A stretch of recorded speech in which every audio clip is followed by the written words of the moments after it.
Okay, this is totally unscripted, so see how this goes, but thought I'd do a little follow-up. Finally getting rid of this piece of trash that has been in my backyard for, I don't know what it's been, three years or so now. Anyhow, I did a little cut open to kind of show what's going on here. I tried to make sure the venturi entrance was above the water entrance, significantly above, so that it would never basically backflow and come out this end instead. So these are just espresso straws. They come down. There's a little plate here that kind of kept them separated, and then they all came apart when I was cutting, but I tried to kind of mock up what I had before. I had them all staggered out to where they wouldn't restrict the water flow, but they generally were started below in this reducer bit right here is where they started, and then some of them came clear down into the clean pipe section. So water would come in here down this the downhill here was where it'd pick up bubbles with the venturi. They travel down this pipe down to this end. They would exit through this pipe here, and then I had tried different diverters or whatever to see ways to get it to flow more smoothly, but basically this created kind of a whirlpool effect, which helped separate the bubbles, and the water would then come down and exit through this little bell. That comes back up the pipe,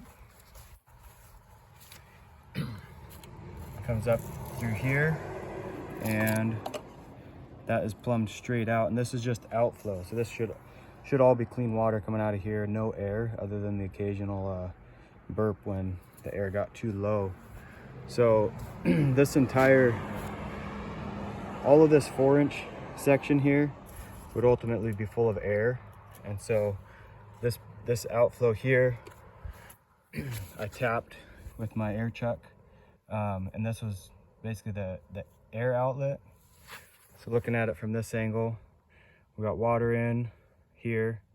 The venturi would pull air from up here and train the water with bubbles. The bubbles would travel down the length of the pipe.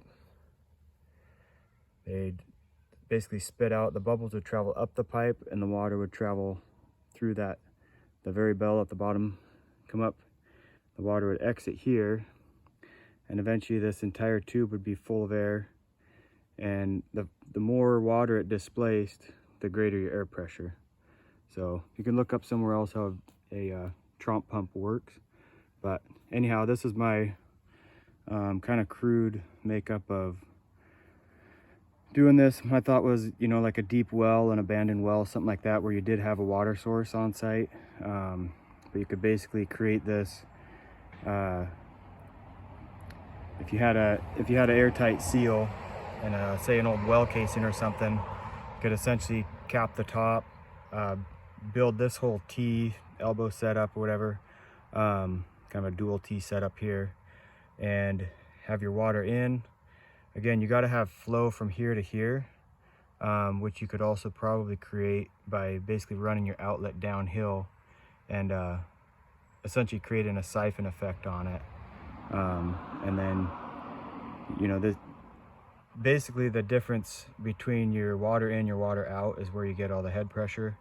So either this comes from a higher elevation or this goes to a lower elevation before you let it go.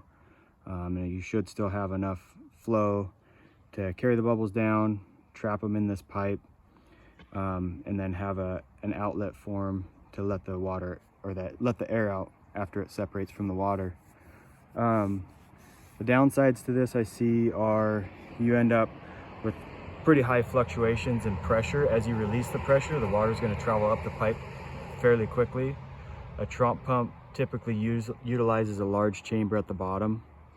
So this might work best in a case where you can essentially be charging up a larger tank and let the tank build up pressure slowly as this, displaces the water level. And that tank would maintain that pressure to where instead of having a large chamber down below, you could have that chamber up above, out of this one. And give you a pretty big buffer on capacity for that compressed air. And then as you lose pressure, it would of course climb back up, but that would still give you kind of that buffer to use this, as opposed to if this was tapped straight to something, you'd have a really low flow to maintain pressure because your water level would just displace. You wouldn't have the pressure anymore to keep displacing this water, so your water level would fill way up again. You'd lose all your pressure and you'd have to wait for it to recharge. So yeah, I guess kind of the main thing is having a big enough well casing to where you could do this on a little bit larger scale, and then your depth is kind of the whole thing that's going to determine your pressure output is going to be your depth. So I'd kind of seen some off-grid stuff where they're using them for like say aquaponics. You could use it even in the case of, you know, like the mining site where they're using it for aeration. I think this would still work fine. There isn't really a need for having a large chamber at the bottom if you're not utilizing the pressure. And then I also, I think with this design, you would basically, by your outlet being tight to the very bottom, you would kind of continuously flush any sediment, so you wouldn't end up with a sediment buildup, as well as that by creating that kind of whirlpool effect, it would constantly, anything loose, it would keep it stirred up enough to where it would head right back up the pipe, as opposed to settling out in the bottom and eventually wanting to kind of plug it up, or, you know, prevent this from working. So anyhow, that's kind of all I have for now. I know there's quite a few comments on the other video, and I don't have a whole lot of technical information, but it was fun to build this. It was fun to make it work, and I kind of wanted to just, before I made a dump run, kind of give a little better explanation of what was going on. When I did it, I had just a plastic bucket up here piped into this, and then basically had head pressure with my outlet. I actually had an elbow on there coming down, so I had a little better head pressure than just the distance here. I was able to fully displace this. It's basically a 10-foot stick of pipe, and I forget what I got, around, I think around 3 psi, give or take, which is right. That's about what you should get out of 10 feet. It was 2.5 to 3, somewhere in there. Anyhow, yeah, so here it is. Any other comments or questions?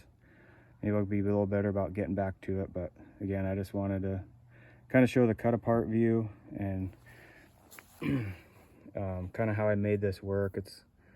It's a lot of fittings and reducers and stuff to kind of get this neck down to size, but this, I basically drilled out this top piece to where this is continuous through, and then just primered and sealed everything to try to maintain my pressure. So yeah, kind of a crude Ventura. You could upgrade that. You could do it in a bigger casing. Whatever works. So anyhow, any questions or whatever, let me know. I'll talk to you guys later. Bye.